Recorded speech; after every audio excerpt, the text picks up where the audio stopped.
Somerleyton Hall in East Anglia is the home of Hugh and Laura Crossley, their children, dogs, and even a pet raven. Throughout its history, Somerleyton has been remodeled to the style and tastes of the families who have lived there. Historic houses across Britain are needing to adapt to ensure their survival for the future. Hugh and Laura are embracing the need to evolve Somerleyton for life in the 21st century. Things aren't like they were even 30 years ago, 20 years ago. But not even, things have changed since we even got married, I Right. would say. Yeah. Like we were saying, the footfall for the house tours has, seriously dropped off. Yes. So, yeah, I mean, I think we both agreed that the way forward for us was to do private hire, and to do weddings as well. Right. And filming. Yeah, and filming. Which also, this house lends itself to various sort of genres. And by rewilding a fifth of the estate, Hugh and Laura are helping nature revive. Oh my gosh. So Storks. these pair on the left haven't yet bred. They've laid eggs, but they haven't, unfortunately, hatched. You created this pen, yes. Yeah, we built this, and it's probably just about big enough. And actually, this year, this pair just had one chick only. Right. So that's great. But the idea is to build up a bit of a colony in there, and then allow some of them release. out.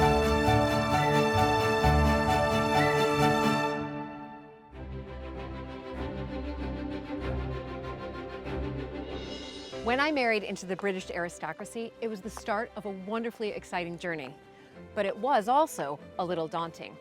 I became a Viscountess, and for an American girl from a small town outside Chicago, that was quite a shock. I live with my husband Luke, heir to the Earl of Sandwich, and our family at Mapperton House in Dorset. Living in a place like this is a joy, but also a challenge. And every day we're aware that we're preserving a very special part of Britain's heritage.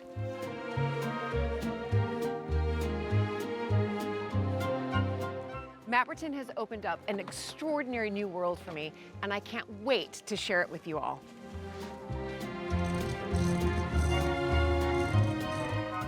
So if you love castles and manors and stately homes as much as I do, please join this American Viscountess as I journey into the British countryside in search of some of Britain's finest historic houses.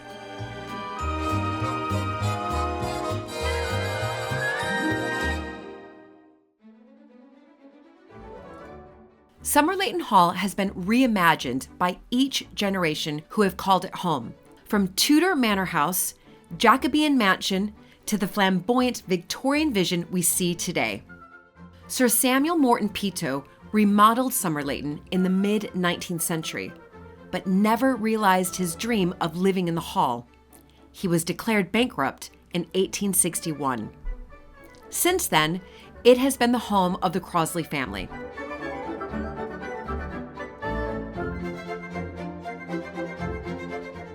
So Hugh, ever since I arrived, I've been fascinated by this clock tower. Did Peto build it?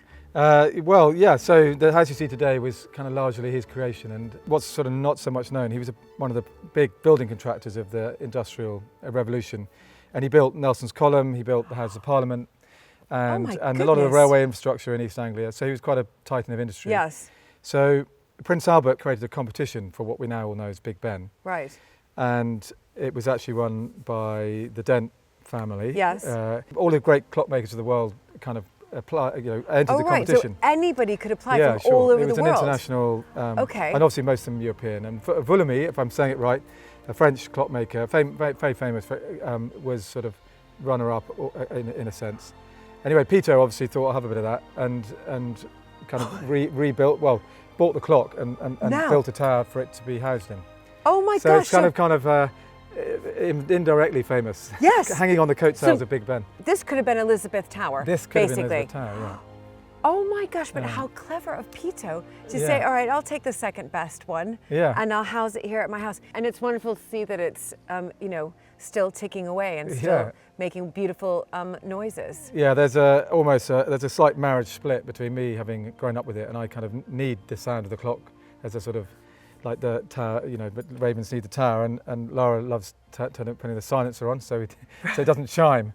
because she doesn't need it. But anyway. Yeah. And what's the maintenance around it? Is it a lot of maintenance? I mean, it's what is this? We're looking at sort of around, over 150 years old. Well, yeah. So, the answer is, in my time, actually just before sort of 2016 to 18, there's a very good Norfolk-based clockmaker who does other clock towers and church clocks. And he did a sort of 2-year restoration, taking everything apart and cleaning it. And right. I can't remember of one before that. I'm no doubt maybe there's been a previous one. But just because it was running slow, like a watch.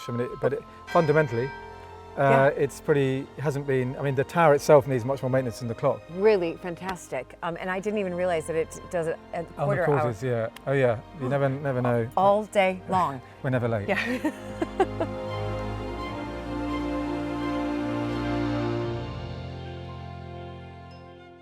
Everybody, I am so excited to share something with you that has been a complete game changer to my skincare routine, and that is the amazing UFO 3x4yo.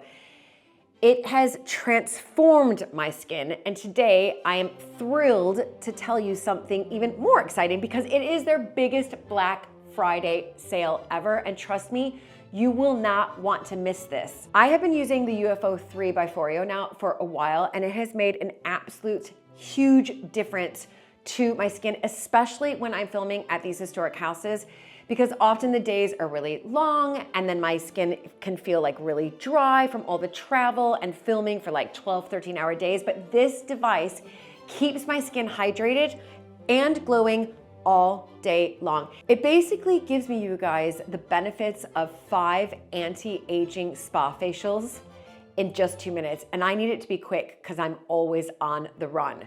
So today I'm going to be using the H2 Overdose Mask, which is ultra hydrating. It says it on the packet also, but it's filled with hyaluronic acid, vitamin E, and vitamin B5, and that's perfect for like deeply hydrating and nourishing my skin.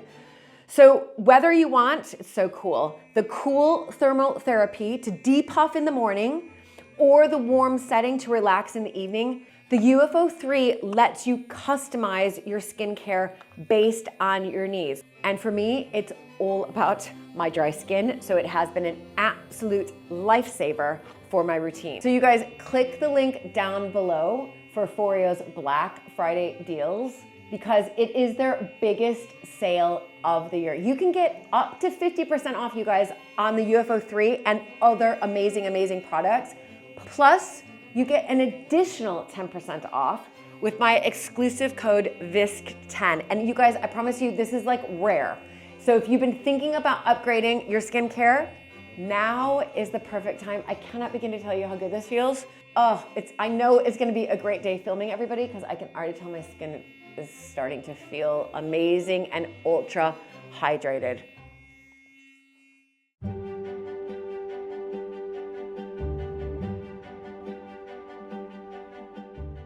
So this is the kind of mid-19th century Avery that extends all the way along here. Right. But this octagonal section that you see scaffolded was in a really poor state of repair. So we're delighted to have a historic houses grant without which really I wouldn't probably be doing it. Right. But it's well done. Needless to say, we found a lot more problems than we thought. Always the case. We've broken the back of it. Right. So was this built by Pito as well? Obviously, when you came, yeah, absolutely, yeah. That was quite a popular sort of Victorian, I guess, addition to have an Avery. Yeah, I think what's interesting, particularly right now in the context of Averys, is that in those days, as people were pushing around the world and bringing back exotic species to kind of show off, our plan anyway is once this is done, is to, you can probably hear in the background there's a turtle dove, pair of turtle doves, but is to put things in it for breed and release that are missing from the UK countryside. So it's got a kind of up-to-date reason for being, yes, rather than exotic birds that would have fitted mid-19th century. So, and it's quite important that, because otherwise, kind of why restore it? Yes. To a degree. Yeah. So it's. And of course, it falls in line with the whole rewilding project that you're doing here as well. Now, can I? Hi, Hiya. I'm Julie. Hi, Julie. I'm Dave. Hi, Dave. I'm always interested in speaking to the craftsmen who are here, recreating or stabilizing and doing what you need to do to make sure that this survives for the next, whatever, 170 years. Yeah. So what have you been working on since this project started? Well, basically the whole thing was rotten. Yeah. So we've used the wood called sapele to do the construction work. We've basically replaced the ring beam on the bottom. We've also replaced the whole ring beam at the top. Right. And at the moment we're putting another ring beam through the middle section. Okay. Very small percentage of the wood that we managed to save. Right, because it was so rotted. Oh, so rotten. I mean, this facade here is the original detail that Yeah. we've managed to save, but obviously that will flow all the way round. You'll have to get somebody in to do the detail, the carving. Well, hopefully Dave, yeah. Oh, right, will you do that as well? Yes, yeah. Oh my gosh. Yeah, I'll do the carving work. We're just doing the slow process of getting it structurally sound first, Yeah. and then once that's complete, we can then start doing all the detailing Oh, the detail. work. That's probably the most fun.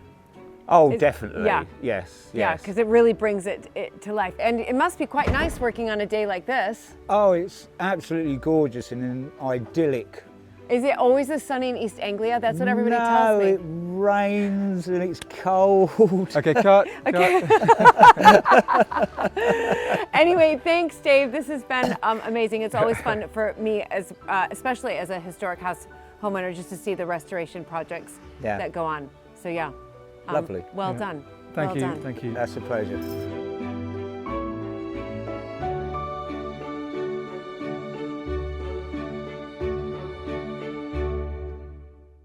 Like all historic houses, the restoration and renovation of Somerleyton is constant. But to see the buildings and the interiors take on new life is incredibly heartening. Laura showed me some of the bedrooms which have been modernized.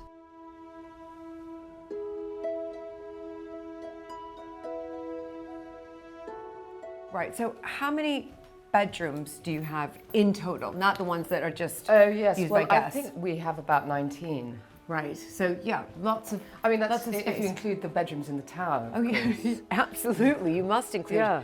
the bedrooms in the tower. Wow. So all rooms, of course, in historic houses have names. Name of this room. Well, it's actually called the tapestry room.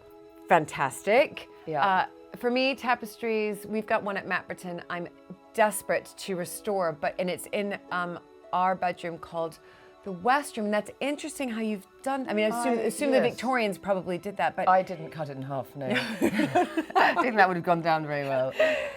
But it's interesting that they did split it, but actually But it they works. weren't hanging in here when we decided this was a storeroom and we turned it into a bedroom. And because it was called the tapestry room on the bells, I thought, well, let's get them up. And actually, of course, they fit perfectly. And they were divided, so I'm assuming for this particular space. It's perfect. It works perfectly. So as a guest of yours or anybody else who wants to come and stay here with friends and family, this is one of the bedrooms they can stay in. Indeed. So let me ask you about ensuite bathrooms, because of course that was a big thing in these houses. They didn't have ensuite bathrooms. It was like one for 50 people. It was a bun fight. Yeah, yes it was. So did you who put in the ensuite bathrooms? Hugh and I, Did you? we did. We've actually put in, I'm going to say, around 10 bathrooms since we've been here. Oh my goodness. Yeah. So pretty much all the bedrooms had a dressing room. So we basically just put a bath right in the middle of the room. And they look like they've always been there. Right. You have done a lot of the interiors here. I mean, and you've done obviously 10 bathrooms. You've just told me that as well. But is that something that when you arrived here and you saw the state of it, which I assume was all right, but it needed to be. But I think, if we were going to do, private hire for the house, you have to be at a certain standard. Yes. And, because we have very discerning visitors, and I felt that, bathrooms were a must. Yes. And then, gradually we've just sort of added to what was there already, but just embellished it as we've been going along. Yeah. This is a project, though, with historic houses that it's the gift that keeps on giving. I need to be restored, renovated. For sure. And I felt like Somerleyton was a bit of a sleeping beauty when I first came here. She had everything, but she just needed a bit more. And everything you do, I feel like she really sort of puts her arms around you and, is grateful. All right, bedroom one, beautiful ensuite bathroom. Next one. Let's go. Okay, great.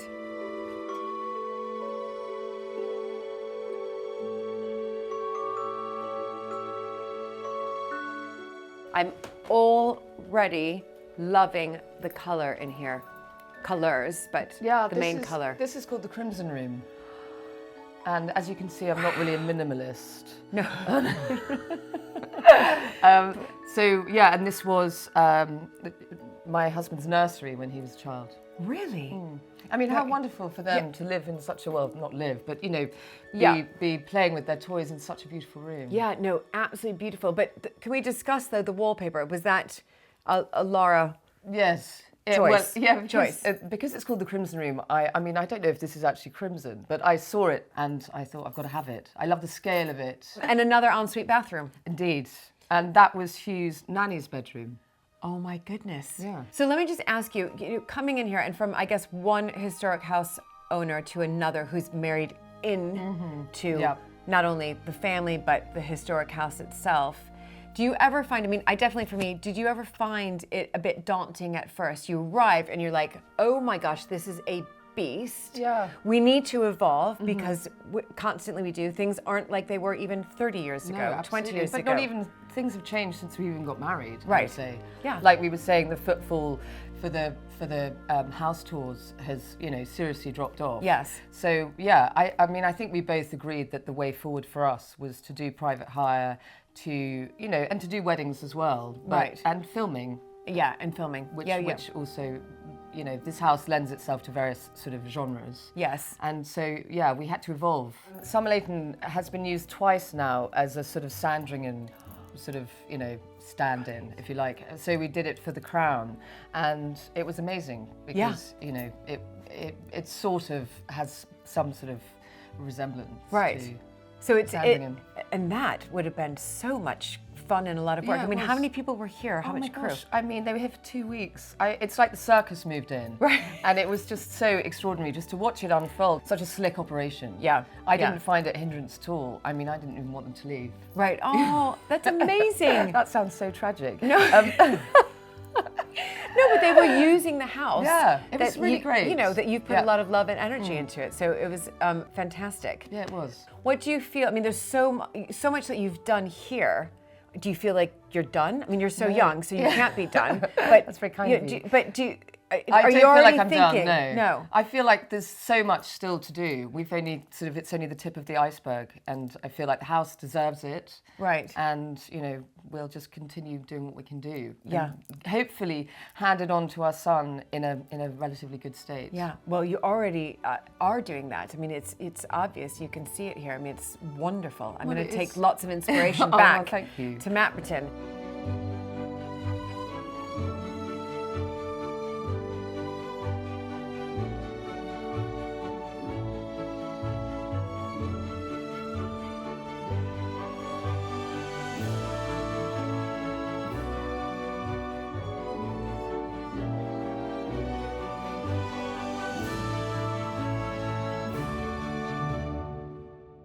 How historic houses are lived in has changed dramatically since the early 20th century.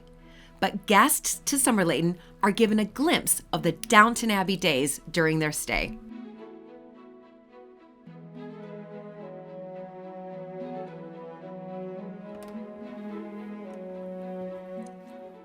Hello, Peter. I was told to find you in here. I'm Julie. Hi, I'm Peter. I've just finished. Well, good timing. How are you? Okay. Good. I'm Nice really to well. meet you, yeah. Thank you for taking some time out of your day here. You're welcome. Yes. But I am intrigued. I don't want to overwhelm you with the amount of questions that I have, but I have quite a few. Okay. Because I'm intrigued because, am I right in saying that you're sort of like a Carson from Downton Abbey? Absolutely. I'd probably say that if it's not too vain to say. No. So anything to do with the household, running the household, any of the events, any of the guests arriving, will actually all fall onto myself. and then it will be disseminated around the team. Wow. So definitely that's that Mr. Carson image. Oh Absolutely. my goodness. Yeah. I mean, have you ever, when somebody's arrived or a group has arrived and they're staying here, have you ever sort of lined up like they do in Downton Abbey? Absolutely. No, yeah, I thought you were going to say no there. No, Do you no, really? Absolutely. So actually only recently we had some visitors and there was 10 of us. There would be myself as the head lead, and then it will follow down with other butlers that would be here, through to the housekeeping team, through to the catering team, and we would literally be in a row. So as the guests arrived, they would get that amazing impact. Yeah, absolutely. Oh my gosh. Yeah. So it does really exist. It really does happen, and some people really love that. Yes, you know, the formality of a stately home, especially this stately home is beautiful because it's privately owned as well, and so it just lends itself to that formality. Oh my goodness, what fun! So I know that Summer Leighton it's available for sort of private hire, exclusive private hire, and that's when you come up on board with your team. Yes. And are Americans coming? That's, I guess, because we love Downton Abbey and we'd love something like this. Is that a lot of the clientele? The American clientele particularly love the estate because apart from the inclusivity of it, you also the heritage and the history of the house. And Lord and Lady very much will meet the guests as well and welcome them to their home, which is lovely. So literally from the Downton Abbey side of it, you have that formality from the minute the people step in the door to formal dinner to music playing as they come down for pre-dinner cocktails, etc. in the main hall. It is exactly as you see on television. And other things, of course, like the crown. So we stripped the whole house. We had to bring everything from history-wise. Every little thing had to have its place. We had a Buckingham Palace historian come and check that everything was in place to make sure that when you're filming, you didn't have something modern in the corner that didn't fit or whatever. Yeah. So fantastic it was. There was a Buckingham Palace expert that came in and did that. Absolutely. He worked on behalf of the film company to make sure that before any shooting's done, he would sweep, it's called. He would sweep the room to make sure everything was in keeping as Sandringham. So how many rooms in total did you have to strip out? All of downstairs, the whole downstairs floor. Yeah. No. Even the library. So the library, all the furniture went, the carpet was bare. Absolutely the books? Bare. Yeah. Oh no, not the books. The books stayed. Okay, phew. But we did have to paint the library in keeping colour with Sandringham. So all the library around the top got repainted. Right. And then when they left, a few weeks afterwards, when we emptied all of the cast furniture out, if you like, we repainted to our colour to put it all back again. To the lovely teal colour. Which you see now. Yeah. Yes. Yeah.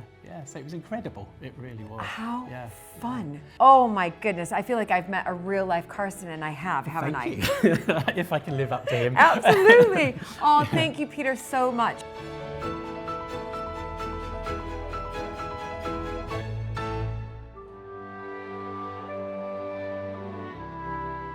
Hugh and Laura have reimagined Summer Leighton Hall for life in the 21st century and beyond.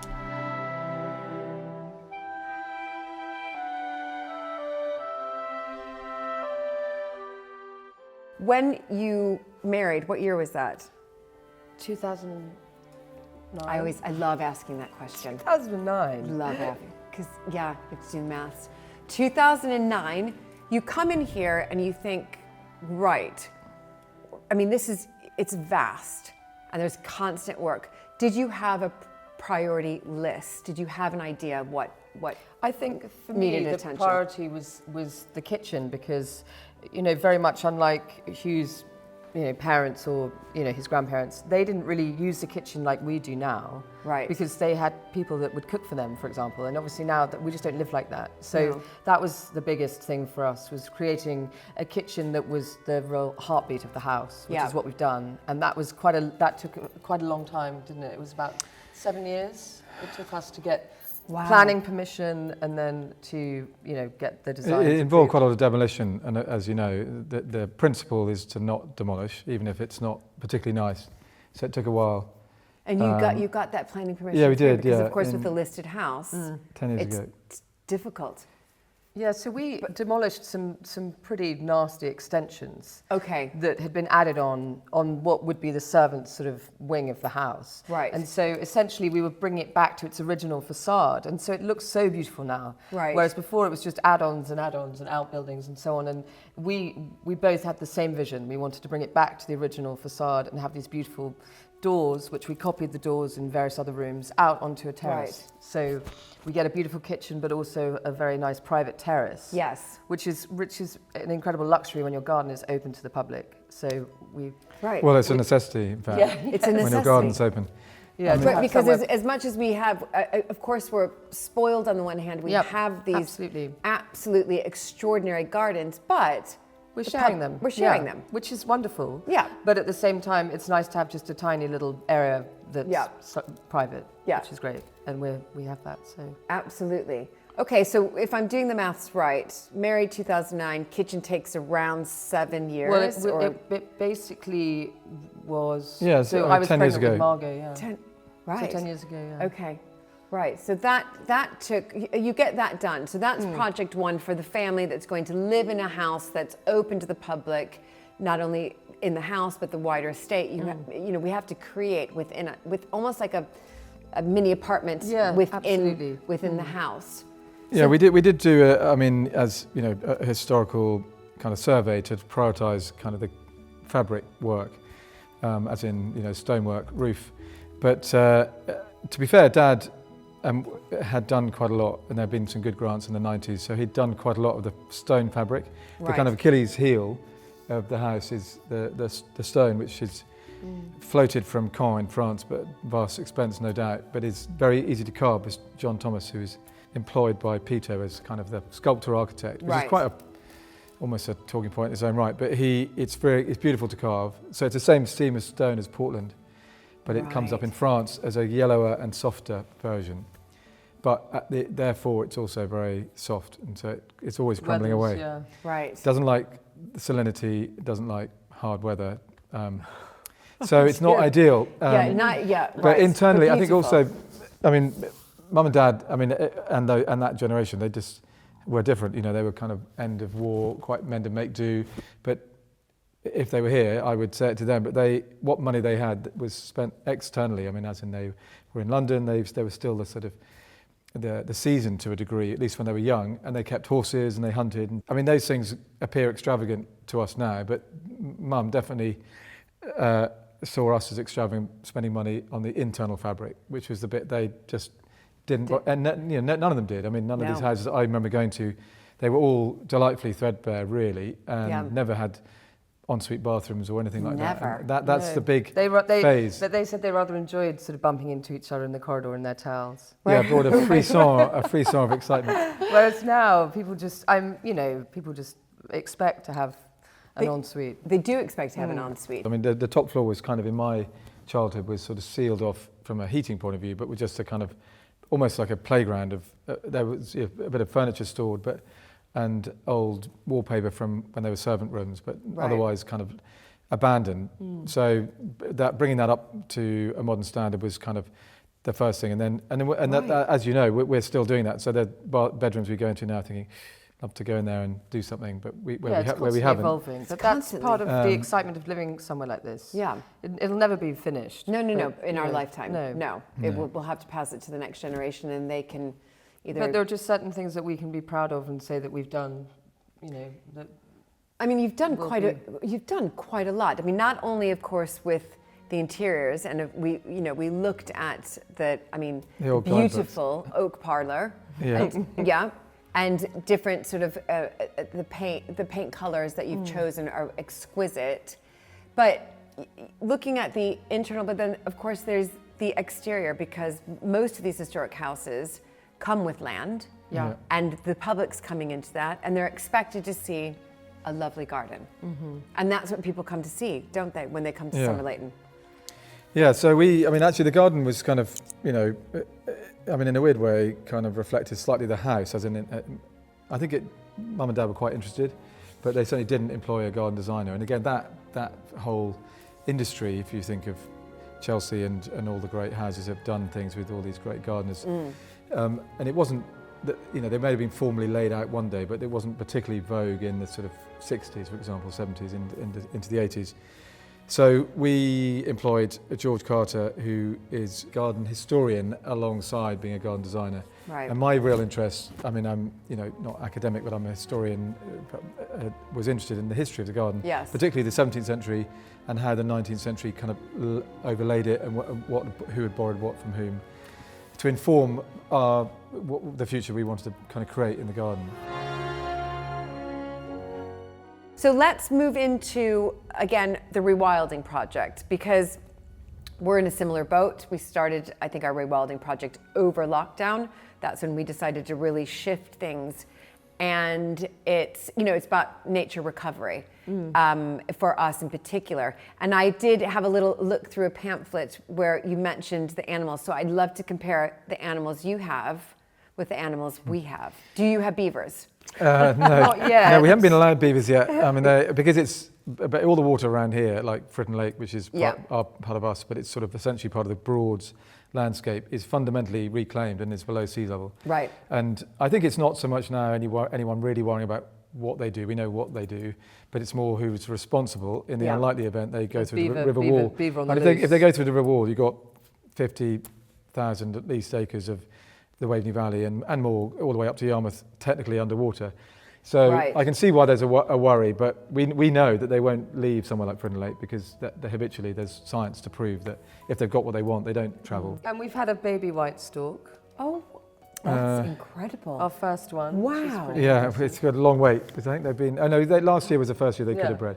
So I was hoping that they might both. We got two pairs and they're in a big aviary, which is nice, and otherwise in the wild block, really it's ponies, pigs, and You've got cattle. Exmoor ponies. Yeah. Pigs. Do you have pigs? We have large black pigs, Okay. and I think. Yeah, that's exactly what we have. Did you But get what them? about those little Tamworths? Yeah, well, we've got no, we haven't got any did Tamworths. Lara got me large blacks. As a Christmas present. Yeah. Okay. I think they're really beautiful pigs. Yeah. Yeah, I the love them. black pigs are beautiful. You know, the two original sows that we've got in the park right now are absolutely enormous. I mean, they're just the most extraordinary. And they're quite sort of elephantine in a way, aren't they, with their tails and their ears. So you've got the rootling, you've got the browsing, and then what cattle do you have for grazing? Well, we went for Highlands partly because, we used to have them here when I was young. Right. We'd like some more goats, I think. But you offer safaris, is that right? Because that's something that Luke and I have just started to do as well. Yeah, I mean, so if you take Knepp as a sort of ultimate example where they've built tourism around wilding, we've sort of built wilding around tourism. So the tourism model of Fritton Lake has shifted a lot, and again through that same time period to being a club, and it's sort of slightly appealing to a different audience, and that audience are quite keen. I have to say, I'm quite relieved that let's say somewhere between 5 and 10% of people who come and visit or are members want to go, and that is enough. Partly because you don't really want to be doing it all the time. Right. But also, because the tourism is a fairly mature offering, there's tennis and wild swimming and a whole range of other stuff, so it's one of many offerings rather than the offering. But I think that this is really interesting, this idea of safaris, though, and the education around that. You know, we go all the way to Africa to go on these safaris to see the giraffes and the lions. But people can come here and come on safari and learn about the browsing and why it's important for the Exmoor ponies and the cattle for the grazing. And we've got White Park cattle. They're clever grazers, but why is that? And then the Tamworth pigs, and why is it important that they're rootling? And being able to educate sort of a generation 2 or 3 below. Sure, and absolutely the local schools, etc. I mean, we're very keen for them to come. Yeah. I think the other thing for me, in terms of that channeling that feckless environmentalism that my dad used to talk about, and the phrase that I really use when I'm talking to people is and by the way, that's not to judge Dad and his generation, but we all have a societal debt to nature. Our farming systems, our food systems have been, fantastically successful, but also hugely destructive. Yeah, and really learning that. Yeah, at a cost. Well, a few people have been talking about it for a while, but we are learning it as a whole society now, and we've got to reverse the trend hard and fast, and anything therefore we're doing. But so when I think of the in-hand land and think of it, essentially a fifth is rewilded. I mean, it's not the only bit that's farmed sensibly, because we're into all the other stuff too, but that is, that feels like a good debt. It's a debt, really. That's the way I see it.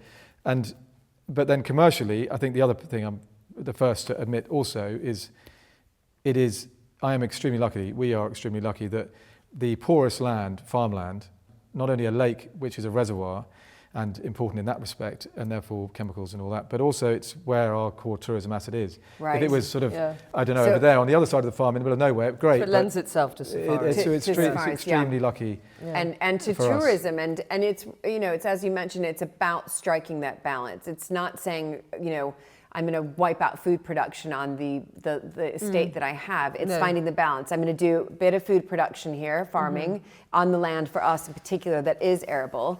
But for us, where we've got marginal farmland, it made absolute sense for us to do the rewilding. And I think it's striking that balance. And also it's educating, I think, an older generation in particular on that balance, because of course they're all coming out of the war, and it's all about food production and rationing and food production and where are we going to get our food.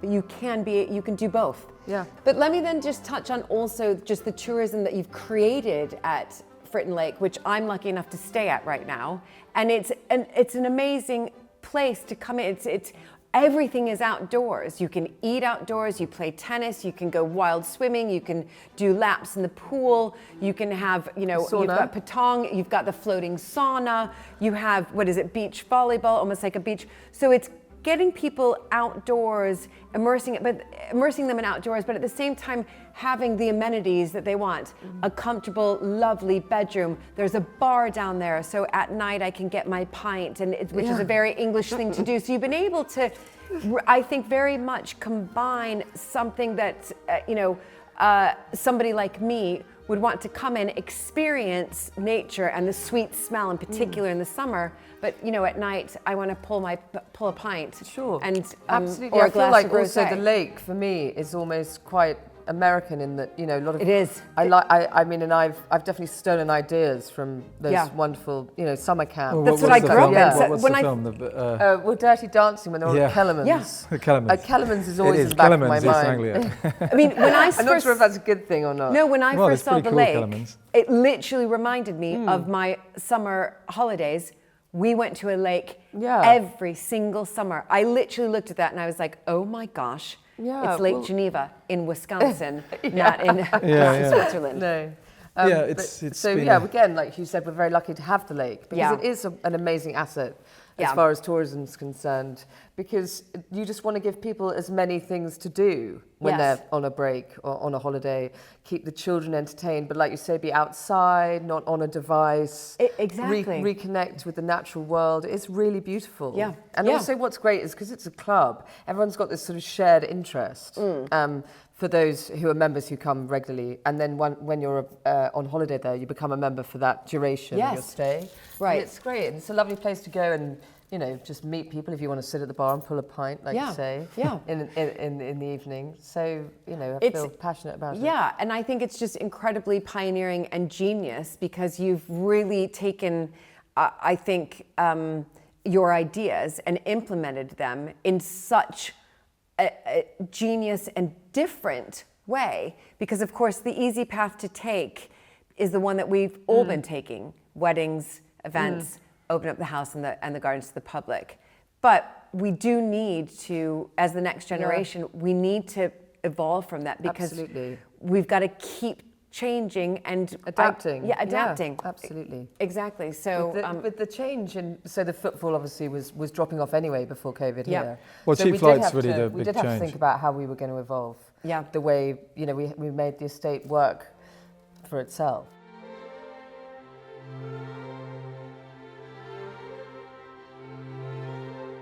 Since the 17th century, the stunning gardens at Somerleyton have drawn gasps of delight from visitors. Set in 12 acres and revived under Hugh and Laura's custodianship, I was keen to meet with the head gardener, Simon Gash, to hear how the gardens are being updated. Simon, of course, all historic houses well, the large majority of them have formal gardens usually attached to them. And it's lovely. It's fantastic that this used to be the entrance, is that right? I guess the formal entrance. That's right. So the long Lime Avenue opposite, that was the driveway in. Oh my gosh, So that's dating back from the 1700s. Right. Came through here, there was buildings on here, and this was a courtyard. Right. So this actually was the front of the hall. This was at the front of the hall. I see. Yeah. It came through there, and then they would go into this big grand entrance.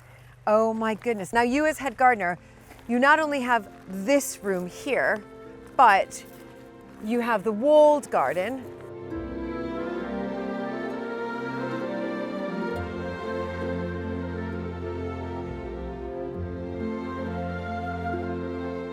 And then there was the maze, and we have the arboretum. And you have the arboretum. You have the kitchen garden. Right, and oh my goodness. And then we have a rose garden. Right. And various other little areas which we're reimagining, if you like, okay, to add more interest for visitors when they come. Fantastic. And how big is your team?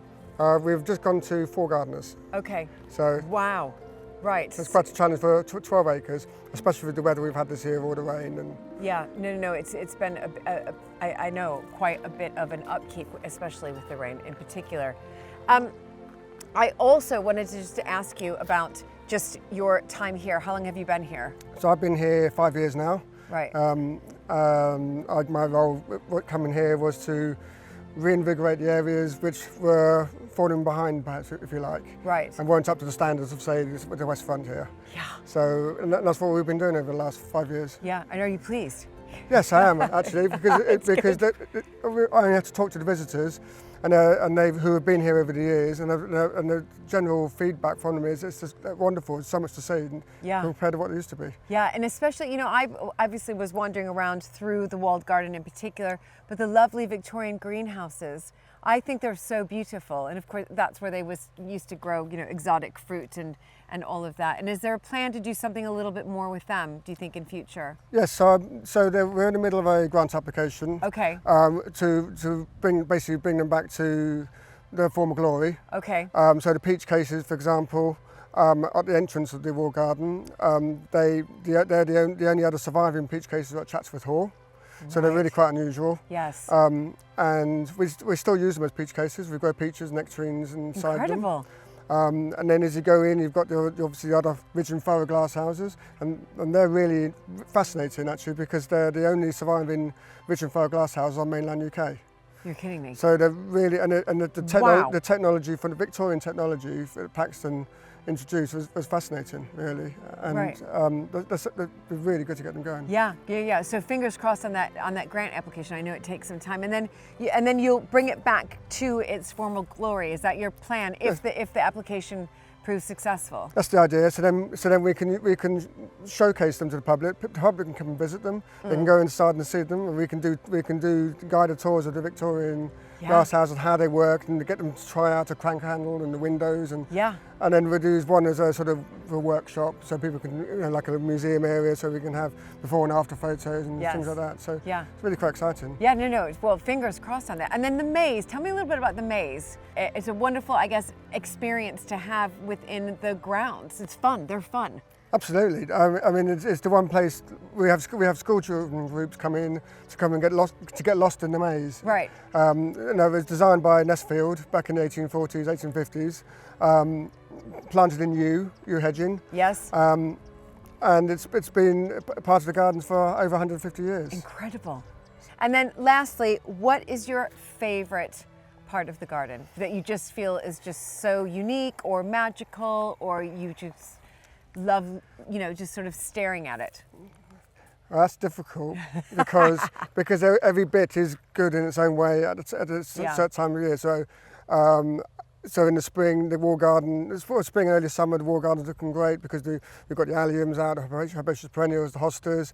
We've got the kitchen garden in summer when everything's coming into flower and fruit. We've got the jungle garden when that's coming out, and the gingers and bananas in September. Amazing. We've got the rose garden at the end of June when that's over 1,000 roses in there.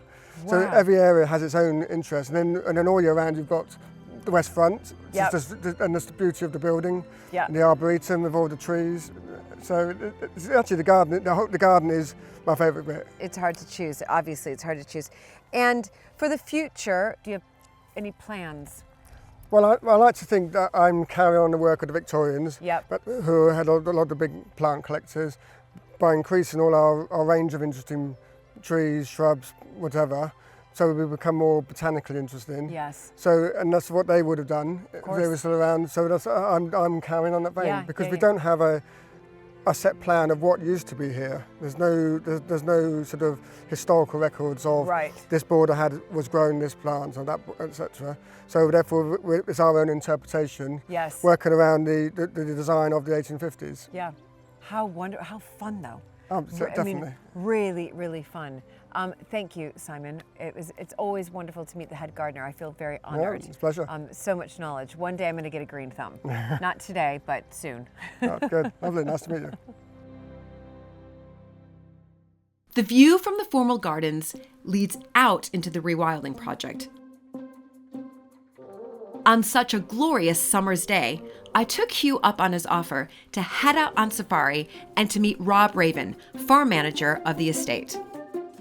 So this is the 5th year of no intervention. It hasn't been sprayed for about nearly 20 years, but we were still cutting, and that abrasive cutting, just destroys or damages the last little bit, the molehills, the anthills, and all that sort of stuff. Oh my gosh! Storks. Just a quick. The pair on the right. Yeah. Okay, so the young one, in fact, is somewhere in the long grass. That's a bit annoying. So which one? Okay. These pair on the left haven't yet bred. They've laid eggs, but they haven't, unfortunately, hatched. You created this pen, yes. Yeah, we built this, and it's probably just about big enough. And actually, this year, this pair just had one chick only. Right. So that's great. But the idea is to build up a bit of a colony in there, and then allow some release. of them out. Okay. Maybe to the big seed, and they might use the big seedies behind us.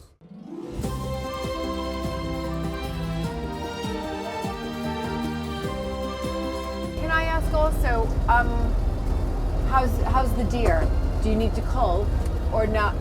There's always been a need to control the deer on the estate, mostly from a forestry regeneration point of view. Yeah, of course. But we keep a good population here. We have you reds. do? Yeah, we have most of the reds in the area are here. Right. I think because we're more deer friendly than most estates, they tend to come here and stay here. Right. And so that means we get an ever increasing number if we're not careful. Right. It's taken the park a couple of years to get going, really, to get the growth away from that sort of mown surface into a more diverse tussocky structure. Yeah. And that immediately brought some wildlife benefits. We started to get voles come back in living in the tussocks, and then the barn owls came back because there were voles here. And now it's getting rough enough, and we have to let it grow more than we can graze, so that there's some ungrazed areas each year where the little scrubby bits begin to take hold. Yes. So now we're starting to see thorn and bramble come back, whereas if you mow it every year, whatever comes, guaranteed gone. So you never get that. You never get past stage 1 of succession. Absolutely. We're now getting sort of well into it. But this year's been great actually, because we had 2 dry springs in a row, which meant that we didn't get much growth. It sort of went brown in the summer, and then sort of that's it for the year. But this year we've had endless rain, as I'm sure you're aware, and and so we've got we've had 5 times the growth. I think the thing that is really interesting is when you read about I'm talking about a 19th century park here, but with the beginning of the Industrial Revolution as well in the background, is these parks were really created and documented as sort of wildernesses. They were created as a piece of nature around a formal setting. And so arguably it looks more like it was meant to look now than it has done in any time since. So they didn't have all the machinery. No, but they had sheep, obviously, so sheep would make a different impact. But we will have sheep or goats back in, but we're waiting to get more scrub before we do that ourselves. You will put sheep back in. Oh my gosh, so there's your black pig. Yeah, so this is brilliant. Rosita. Oh no, wait, it's Kitty in fact. But so are they as friendly as Tamworth? Yeah, they're pretty friendly. Obviously because they don't see it directly, you have to kind of approach with caution because fine. But these are the 2 that Laura was telling you about, the gift. Yeah. So they bred the ones that are in the wild block, but they've kind of retired to the park. And she's had a good time in the pond over there. Look at those ears. She's sort of 7 now, 7. Yeah, must be. It was before. How many? Yeah. How many sows do you have? Well, so we've got 4 in the wild. We keep 4 breeding sows in the wild block, and then these 2 are just retired. They're not breeding anymore, but they're just retired here. But they were kind of pets, right? So we can't kind of take them. Well, I'll let Luke know. I really wanted to keep it. Oh my gosh! But her sister is like twice the size of her. I don't know quite how that happened, but they, they're very happy. And you forget, of course, no one thinks. I mean, I didn't know until 7 years ago that pigs were grazers. Fundamentally happy on grass, and obviously they like noodling and they like other stuff as well. They like us, but they through the summer pretty happy grazing. Yeah. No, exactly.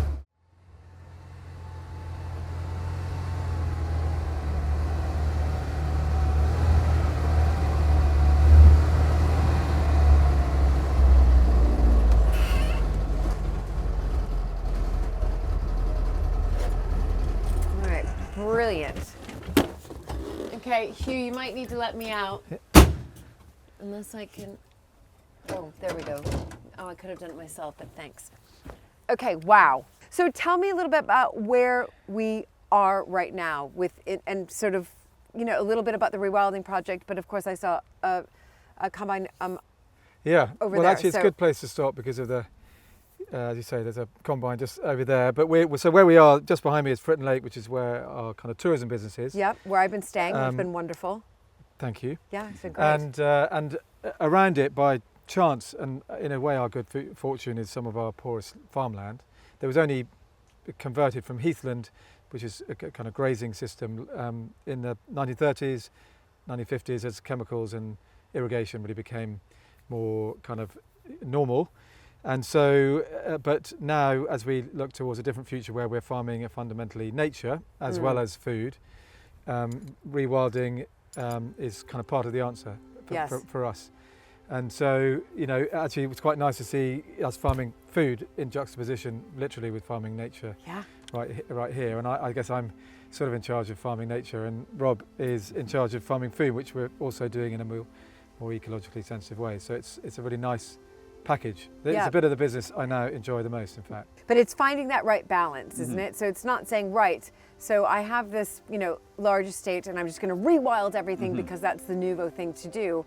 Of course that we have to have the food production, but in farming in a sensitive and I think correct way. That's why we've got the regen farming. But how did you make that decision? I mean, were you thinking quite hard about what to do with these 1,000 acres?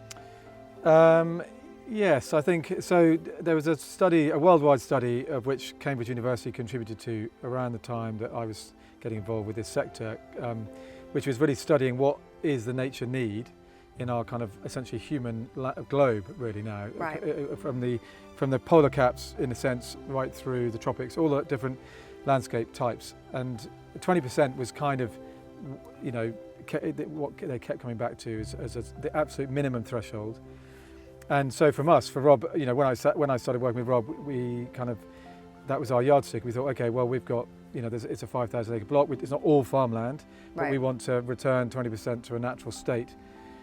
Most of that is around here because it makes sense for it to be a big block. Yes. But also, actually, we're doing it within the arable farm as well. What were these fields prior to what I'm seeing today? Well, I mean, this potatoes, cereals, you name it. It's very light, sandy land. Yeah. What I've kind of learnt really from Rob is that sandy land is, I think I'm right in saying, is if you're looking at the sort of microbiology of soil. If you think of sand on a beach, there isn't any really. Yeah. In the same way that there isn't any in absolutely solid clay. It's a land in the middle that we all get excited about. This is fundamentally sand, and so it's either nowadays rewilding or a version of rewilding and restoring heathland, I should say, or it's farming spuds. And actually, on that field, on another year, we would be farming spuds. Right. Okay. So you're taking a high value crop, which is also feeds us. Yes. And here we're sacrificing it. Yeah. I mean, that's literally kind of. But I think the thing that's been really important for me and the kind of marriage between us is I find the magic in this is that Rob comes from a commercial farming background, albeit a regenerative commercial farming background, and with an eye on making a profit, if you like, and and proving how we can continue to do that. And as I said to my dad, maybe not quite a feckless environmentalist, but was sort of thinking anxiously about how I can just make it all as natural as possible, and wasn't really thinking too much about the profit. And the magic is it here, where we've got a very diverse farm, from marshes down on the river valley to some really strong land, which is great for kind of farming Rob does, to sand. I think we've been talking a lot about regenerative, but also intensive. Yes. In the same conversation, which is kind of miles from where I was when we started. And Rob's dragged me there. We really wanted to strike that balance between food production and habitat restoration, because you're right, it would have been easy to just rewild the whole thing. Right. And it would have had great consequences for the environment, but really anyone else in the world can say, well, it's fine for you to do that, but what are people going to eat? Yes. We really wanted to demonstrate a model where we can show that you can produce good food, you can do it profitably at the same time as restoring ecosystems and returning habitat, to the farmed landscape. Because if we can do it here, then anyone can do it. It becomes a scalable model.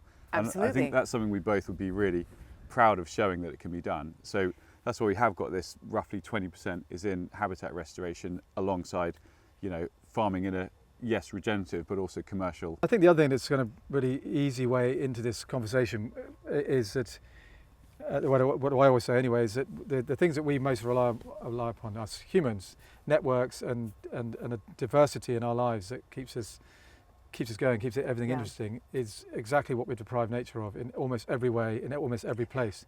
And so this, and also the ecological regenerative farming, we've got a lot of what we call wild edges running through our farm network to connect this sort of place to the river or wherever it might be.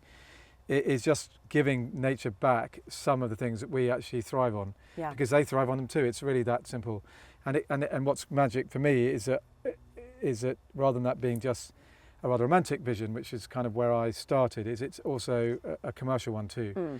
And and I think that's right. I think it also has to be commercial. Yeah, absolutely. 100%. Yeah. I mean, otherwise, it's preserve of those who can do it because they want to. Because they want to. No. I mean, we don't hold back. That we make it very well known that there is a commercial benefit to it as well, and there should be. I mean, I think the other point I'd make, it's a sort of borrow from Rob, but it is correct to think a few years ago. People were saying, well, why would you do that? Why would you leave an edge to your field? And sort of scoffing slightly at me. Yeah.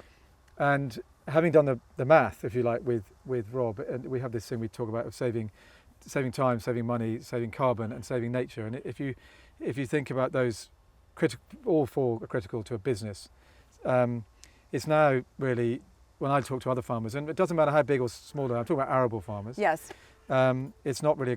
I sort of used to suddenly slightly recoil from that criticism, and now it's really very much, well, why, you say to me, why would you do that? Well, why wouldn't you? Yeah. Because actually all of those things really count. I think the only real block to this process, anywhere, whether it's in the States or here, is culture, in fact. Once you've unlocked that idea that you could have an ecological corridor through a landscape of any size, then it becomes really obsessive and really interesting and rewarding. So And actually, if you're the first one to do it, people will say, kind of pointless, and it is pointless if you're an island. You need to be connected. So we need that connectivity. So we want to contribute to being part of that, and more and more farms are embracing this. Yeah, absolutely they are, and that's what's so exciting about it. I think more and more farms are looking at how they can also contribute to biodiversity or the health of the crop in a positive way, not in this intensive farming, and that's where good old regen comes in. Yeah. So the last trick is getting the consumer to not just want this, but also to eat this, in the sense that you can't really. That's the one big thing for all of us, is that you can't continue to. You can't do ecological restoration on a kind of global scale without scaling back meat production and dairy production. That's the bit that the consumer's got to catch up with, and I think we, society, have got to. Whether you're a farmer or consumer, pay the price of our access, in a sense. I did see 2 black pigs. Yeah, they came and had a look, and then they wander away. And I was trying to be. I was listening to you talk, and I thought, that's why I could see you smiling. Maybe they're going to come here, but they decided to living in the landscape of fear. Exactly. But wonderful to see this, and just to hear more about what you're both doing and how you can make it work. I think that's the most important message. Well, if you want to see the spreadsheets to prove that it works, then I believe that's you. the bit that I feel really good about. Yeah, no, absolutely. I'm a believer. You know, Luke and I we're in it as well. So, which is very exciting. What an absolutely wonderful visit to Somerleyton Hall. Hugh and Laura's energy and imaginative spirit is setting the course for the future of this historic estate. And before I left, I couldn't help but explore the stunning maze. Planted in 1846, it is one of the finest yew hedge mazes in Britain.